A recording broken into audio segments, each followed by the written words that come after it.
बढ़ते हुए पांडवों की कथा और पांडवों के साथ में फिर आगे बढ़ते हुए केदारनाथ की कल एक कहानी हमें मालूम चली। इसी बीच आज सुबह जब हम लोग उठे और दोबारा लाखा मंडल के उसी मंदिर में गए तो बातों बातों में एक भटवाड़ जगह का नाम आया, जिक्र आया, जहाँ पर एक मंदिर है जिसे कहा जाता है कि ये केदारनाथ का ही एक मंदिर है। तो फिर से एक जिज्ञासा जागरूक हुई कि भाई केदारनाथ का मंदिर है, और साथ साथ ये भी पता चला कि केदारनाथ से पहले का ये मंदिर है। तो अगर केदारनाथ से पहले का ये मंदिर है तो फिर भीम ने किस प्रकार नंदी के पैर पीछे से पकड़े और केदारनाथ बना, इसलिए केदारनाथ से पहले केदारनाथ कैसे बना, ये सब जानने के लिए हम लोग आज इस पटवाड़ गाँव में आए। तो मंदिर हमने देखा, बहुत खूबसूरत तरीके से उस मंदिर को फिर से यहीं की एक शैली में दोबारा उसका जीर्णोद्धार किया जा रहा है। और जो हमारा पहला केदार मंदिर, जिसे हम अब कह सकते हैं कहानी के बाद, वो यहीं पर ही नीचे है, जो असली मंदिर है। अब इसकी क्या कहानी है, तो जब हम लोगों ने यहाँ के बुज़ुर्गों से, यहाँ के पढ़े लिखे लोगों से, हमारे साथ में एक गुरुजी मिले। हम गुरुजी इसलिए कह रहा हूँ कि वो यहाँ बच्चों को पढ़ाने का भी काम करते हैं। तो उन्होंने बताया कि जिस वक्त महादेव प्रकट हुए थे नंदी के रूप में, तो वो बहुत सारे जो जीव थे उनके बीच में छुपते हुए, बहुत सारे पशु थे उनके बीच में छुपते हुए, उनका एक पूरा झुंड जो है वो यहाँ नीचे बैठा हुआ था और नंदी भी वहाँ बैठे हुए थे। और यहीं पर ही मेरे सामने जो ये पहाड़ी है, इस पर हम ये देवदार के घने पेड़ देख सकते हैं। सबसे अच्छी बात यह है कि सिर्फ देवदार की एक छोटा सा पैच है ये। मेरे ख्याल से शायद यहाँ से यहाँ तक अगर हम इसे नापें तो इसकी लंबाई मुश्किल से 1 किलोमीटर की होगी, या शायद उससे भी कम। और थोड़ा सा और ऊंचाई पे ऊपर जाते तो 2.5 से 3 किलोमीटर ऊपर होगा। बस इतने से ही पैच पे ये देवदार है, बाकी कहीं आजू बाजू में देवदार नहीं है। वहीं ऊपर एक छोटी सी चट्टान कटी हुई है, जहाँ कहते हैं कि जिस वक्त नंदी को वो नहीं ढूंढ पा रहे थे तो भीम ने जो है एक युक्ति लगाई और वहाँ पे खड़े होकर के उन्होंने बहुत ज़ोर से सीटी बजाई। तो वो सीटी बजाने की वजह से जो चट्टान में निशान उभरे वो ऊपर है, उसको भी आज हम लोगों ने देखा। और इसी जगह पे जहाँ पे ये सामने, अगर मैं चाहूँगा अगर ये सामने आप देखना है, यहाँ एक पेड़ गिरा हुआ है, इस पेड़ के पीछे ठीक एक चट्टान है। उस चट्टान पे जब ज़ोर से भीम ने अपनी गदा टिकाई थी उन सभी पशुओं को भगाने के लिए, तो वो वहाँ पे उस पर निशान बना हुआ है अभी भी उस गदा का। तो वो पशु भागे, क्योंकि भीम को ये चीज़ किसी ने बताई कि आप जो है टांगे खोल करके खड़े हो जाइए जानवरों के बीच में, तो सारे जानवर भागेंगे और वो आपकी टांगों के बीच में से निकलेंगे, लेकिन महादेव ऐसा नहीं करेंगे। तो भीम ने ऐसा ही किया, और जब वो यहाँ से सारे जानवर उठ के भागे तो भीम यहीं पर ही कहीं खड़े होंगे उस वक्त में। तो सारे जानवर तो जो है उनकी टांगों के नीचे से निकल गए, पशु सारे निकल गए, लेकिन महादेव नहीं निकले, वो बच के कहीं साइड से जाने लगे। तो भीम ने उन्हें पहचान लिया था। अब बात आती है कि ये केदार स्थापित कैसे हुआ। स्थापित ऐसे हुआ कि उस जगह पे जहाँ पे नंदी बैठे हुए थे, तो रात भर उनकी वहाँ पे राल गिरती रही, और उस राल से जो वहाँ पे एक शिवलिंग की उत्पत्ति हुई, जिसे अब हम लोग केदार से पहले का केदार बोलते हैं। तो इस पहले केदार की जो कहानी है वो कुछ ऐसी है। केदार की कहानी यहाँ से शुरू होती है। चलिए देखते हैं आगे हमारी कहानी हमें और कहाँ पर लेके जाती है।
देवदार की है या पूरा देवदार है, इसमें देवदार कुछ नहीं है और ये नीचे से लेकर पूरा देवदार है। देवदार है ये? और भूकंप रोधक है। इसकी जो चौखट बैठी है ये पीछे तक है, पीछे तक है। उधर वाले में भी, यहाँ पे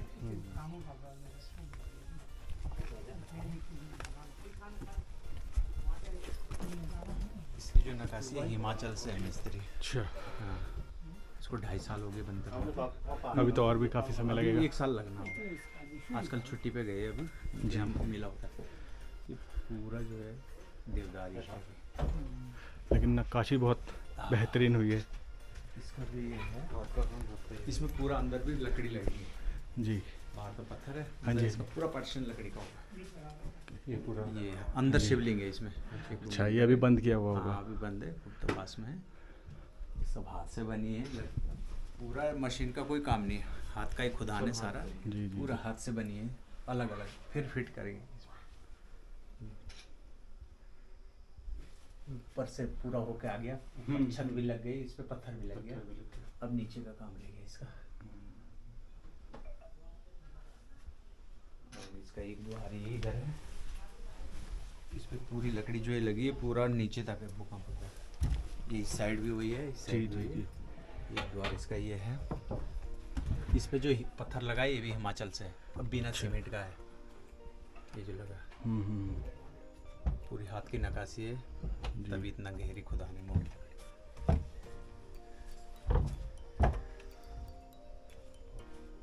जब राम मंदिर का कार्य शुरू हुआ था उसी दिन इसका भी हुआ, अगस्त में अगस्त 2021 उसी में दिन हुआ का, था हाँ, शायद। बिल्कुल उसी दिन का इसका भी हुआ। जी जी जी। ये इसका ये पौराणिक है, ये खोला नहीं है। अच्छा पुरानी अच्छा। गुंबर है इसका, हाँ, इसमें हाँ। शिवलिंग है, जी ये खुला नहीं है। इसमें पूरी एक जैसी नक्काशी हो रखी। इसका एक पिलर 26,000 में निकला। अच्छा एक पिलर इसका 26,000 का, लकड़ी अलग है। अच्छा अच्छा, मतलब नक्काशी जो बन के आई वो इतने में 1000 थी। रुपए दिहाड़ी है, तो एक पिलर एक आदमी 26 दिन में तैयार कर पा रहा 26 है। दिन में तैयार। और इसकी जो ये लकड़ी है इसकी लाइफ भी बहुत ज़्यादा है। हाँ, पूरा ये पहले सालों भी साल जो की है। पुराना उखाड़ा हमने वो 300 साल से पुराना था। जो पुराने गांव में घर बने हुए हैं वो भी इसी वो भी लकड़ी के पूरे- हैं मेरा ना सारे। अपना घर है 4 मंजिल का, वो भी इसी लकड़ी का है। इसके जो जोड़ है, कितने भी तीव्रता का भूकंप आ जाए जोड़ नहीं खुलने का। अच्छा इस पे जो प्रेग लगी है वो लकड़ी की है अंदर। हाँ, वो गुज्जर जो कील बना के हाँ, लगाई जो हुई कील है। बनती और वैसे भी ये खांचे नुमा बनाया होगा तो खांचा ये नुमा, ये ऐसे हाँ, ये देखो एक बैठा दूसरे है, में ये बैठा उधर है ना, वाला लकड़ी खांचा। है, ये इधर वाली जो बिल्कुल, जा रही है, बिल्कुल। और पूरा नीचे तक खांचा नुमा होगा तो कितना भी हाँ, हिला दो हिलेगा नहीं वो। खांचे में भी फिर गुज्जक लगा हुआ है था लकड़ी वो का। फिक्स कर देता उसको ये बिल्कुल। पत्थर पूरा हिमाचल से आया, हम्म, मंडी से आया।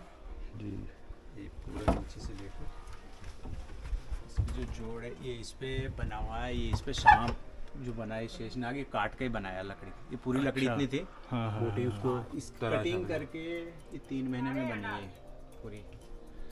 3 महीने में तैयार हुआ है।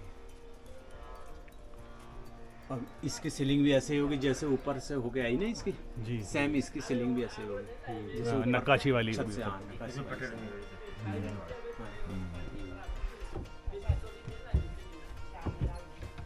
ये इसने तेल छोड़ दिया अपना, हाँ जी हाँ जी हाँ जी, धूप की वजह से चढ़ा। उसकी वजह से तेल छोड़ता है। इसलिए इसमें टच वुड हो रखा ताकि लकड़ी ना फटे। पॉलिश कर रखा ना ऊपर से हाँ, इसलिए। टच वुड है ये पूरा बना। ये वो एक ही लकड़ था। हाँ जी हाँ जी हाँ जी। ये तो बहुत मोटा पेड़ रहा होगा ये तो। हाँ, बहुत मोटे मोटे। आपको आजकल बंद है ना पांडाल में, हाँ इसकी लकड़ी बनी जी, जी। रोड पे टीन वहाँ पे ऐसे ऐसे लकड़ कितना चौड़ा है। अच्छा। इसके जो दरवाजे बनेंगे एक ही लकड़ के बनेंगे। हम्म। इसमें से गए सब इसकी लकड़ी है महाराज की। मशीन वगैरह में सब फाड़ने के लिए नीचे से लाई, सब खुद खरीदी है। ये बहुत पहले की लकड़ी थी लगी हुई। ये पहले पुरानी वाली। अब इनका क्या होगा? ये कुछ तो काम लग रही है, कुछ अब जो उधर वाला मंदिर है वहाँ इसको भी हम थोड़ा हाँ हाँ। आप देखेंगे लगा के बर्बादी कर ये नहीं हैं? हाँ छोटे छोटे अभी ये देखो ये फटे ऊपर छत के लिए तैयार हो गए। हाँ हाँ। आरा मशीन लगा रखी है आपने ना आप क्या करें काटने के लिए। क्योंकि इतना मोटा मोटा तो जरूरी है जी, जरूरी है। ये लकड़ देखो ये वाले दरवाजों के लिए ला रखे, पूरे नीचे वाला भी एक ही है, चौड़ाई भी। इसकी साथ एक उधर है, ये सब इसी में से निकले ऐसे वाले, और ये यहाँ काम हो रहा है इनका, इसका जो नीचे नक्काशी हो रही सारी हाथ, ये या तो उतारो आप। अच्छा। ये गणेश की जो मूर्ति बनी है वो जो वहाँ लगेगी। पंडित जी, सबसे पहले तो ये बताइए कि ये जो असल मंदिर है जिसका भी जीर्णोद्धार हो रहा है, ये असल मंदिर कितना पुराना है और इसका महत्व क्या था? ये यहाँ पे मैं पहले अपना परिचय दे दूँ। जी। मेरा नाम गीताराम थपलियाल, जी। मैं इसी गांव से हूँ। और ये जो कार्य जो अभी चल रहा है, ये पहले जो बना था मंदिर जो पौराणिक था, ये 300 साल पुराना, 300 साल पुराना था। जो इसमें सन लिखा था वो 300 साल पुराना था।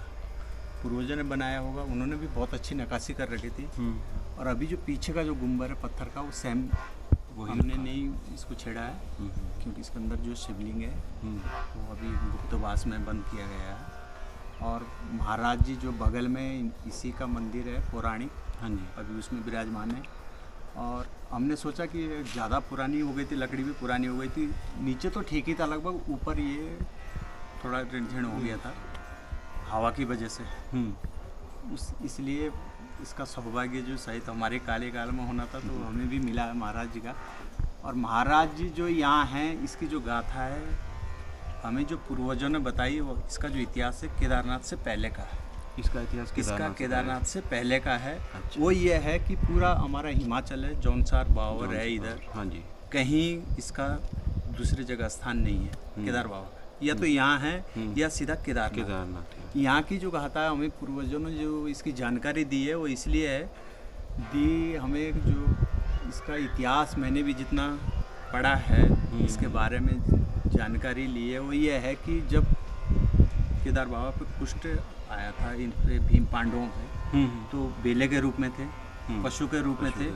तो भीम ने पांडवों ने उनको खोजना चाहा, तो उसके पीछे जब पड़े पांडव, केदार बाबा उनको दर्शन नहीं देना चाहते थे क्योंकि कुष्ठ की वजह से। तो खोजते खोजते इधर गोरा घाटी है, किसी ने उनको भी राय दी, तपस्या करी उन्होंने भी, भीम ने, कि ऐसे आप नहीं पहचान पाएंगे, क्योंकि वो पशुओं के झुंड में मिल गए थे। तब पशु जाते थे इधर केदार कांटे में, तो बेले का रूप था।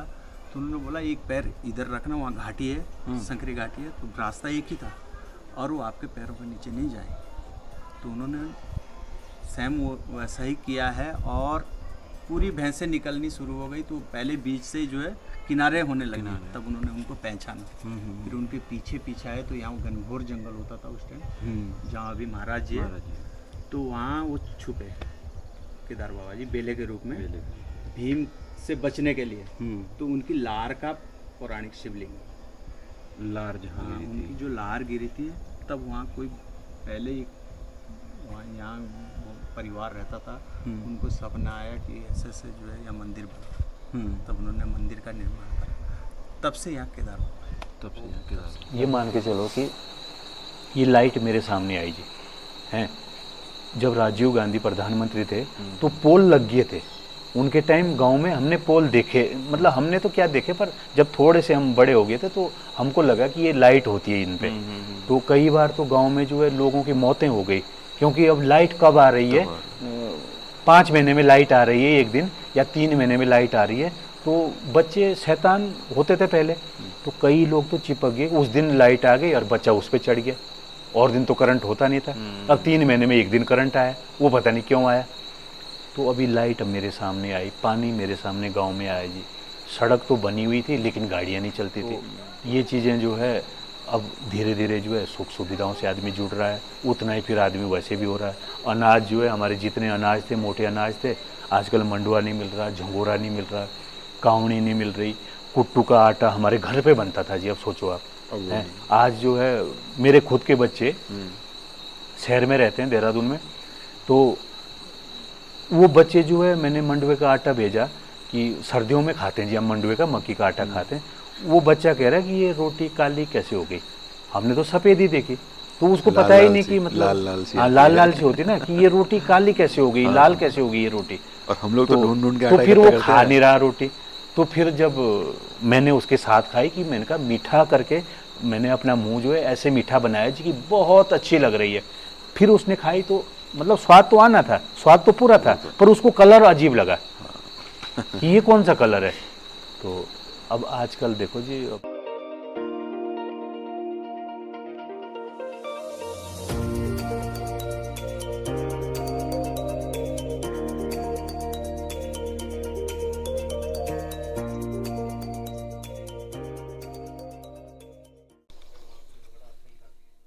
हर हर महादेव। इस वीडियो के माध्यम से, इस पूरी सीरीज़ के माध्यम से एक नया प्रयास हमने आप सबके बीच में कुछ कहानियाँ, कुछ सच्ची कहानियाँ और कुछ भ्रांतियाँ मिटाने का किया है। ओम नमः शिवाय, ओम नमः शिवाय, ओम नमः शिवाय, ओम नमः शिवाय। हर हर महादेव, हर हर महादेव, हर हर महादेव। तो इन भ्रांतियों को मिटाने के साथ साथ इस नए प्रयास की आप लोग कितनी सराहना करेंगे, और जो भी इसमें गलतियां रही हो उनके लिए क्षमा, क्योंकि अभी धीरे धीरे हम इस प्रयास को और सफल बनाने की कोशिश करेंगे। और अगर ये कहानी आपको अच्छी लगी हो, इसमें कुछ भी सच्चाई या आपकी कुछ भ्रांतियां मिटी हो, तो इस कहानियों को और ऐसे लोगों के साथ शेयर करें जो ऐसी ही भ्रांतियों में हैं अभी, ताकि उन लोगों को भी सच्चाई का पता चल सके। और चैनल को सब्सक्राइब